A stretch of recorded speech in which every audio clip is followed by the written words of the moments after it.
Ang kwento ay tungkol sa isang lalaking empleyado na nagngangalang Francois, na biglang pinatira sa bahay niya ang isang babaeng entertainer na si Daniela. Habang tumatagal, unti-unting nabuo ang kakaibang pagmamahalan sa pagitan nilang dalawa.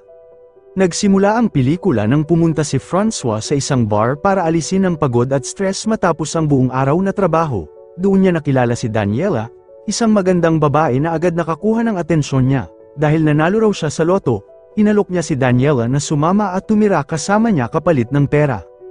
Pagdating nila sa bahay, biglang nakaramdam ng pananakit ng dibdib si Francois habang umaakyat ng hagdan. Nang suriin siya ng doktor, nalaman na mahina pala ang kanyang puso at bawal siyang ma-stress o masyadong ma-excite dahil maaaring umatake ang kanyang sakit sa puso. Kahit ganoon, masaya pa rin si Francois dahil kasama niya si Daniela. Habang nagkukwentuhan sila sa kwarto, unti-unting nilalandi ni Daniela si Francois. Sa sobrang kaba at excitement, nahirapan si Francois kontrolin ang sarili niya hanggang sa naging mas malapit silang dalawa. Kinabukasan, habang papasok na sana sa trabaho si Francois, muli siyang tinukso ni Daniela, ngunit habang pababa siya ng hagdan, nahilo siya at biglang bumagsak.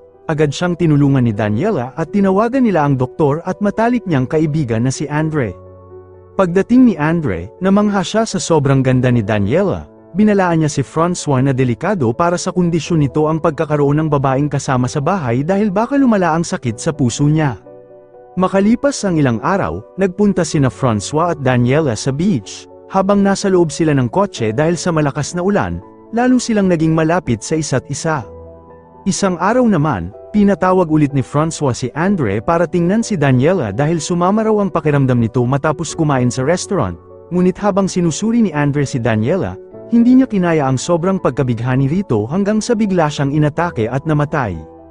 Dahil doon, nakaramdam ng matinding guilt si Daniela kaya umalis siya sa bahay ni Francois. Sinabi rin niyang mayroon na siyang lalaking mahal, pero kahit ganoon, hindi sumuko si Francois at muli niyang pinabalik si Daniela sa bahay niya. Habang nagsasama silang muli, napapansin ng mga tao na mas naging masaya at masigla si Francois kumpara noon.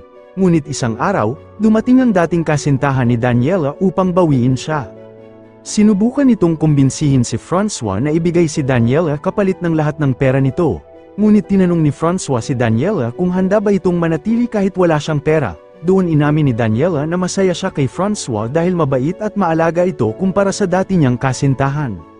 Sa huli, hinayaan pa rin ni Francois na sumama si Daniela sa dating nobyo nito. Ngunit hindi nagtagal, bumalik din si Daniela dahil napagtanto niyang mas minamahal at nirerespeto siya ni Francois. Pagbalik niya, umamin si Francois ng totoo, hindi pala siya nanalo sa loto, ginawa lang niya ang kwento para mapalapit kay Daniela. Kalaunan, dumating ang mga kaibigan ni Francois at nagkaroon sila ng masayang salo-salo para ipagdiwang ang bagong buhay nito. Ngunit habang nagkakasiyahan, nakita ni Francois si Daniela na may kasamang ibang lalaki. Doon niya na-realize na ang babaeng minahal niya ay isang babaeng sanay mamuhay sa ganoong klase ng mundo. Sa kabila ng lahat ng pagsubok, pinili pa rin nilang dalawa ang magsama at ipagpatuloy ang kanilang relasyon. At doon nagtatapos ang pelikula. Maraming salamat sa inyong panonood.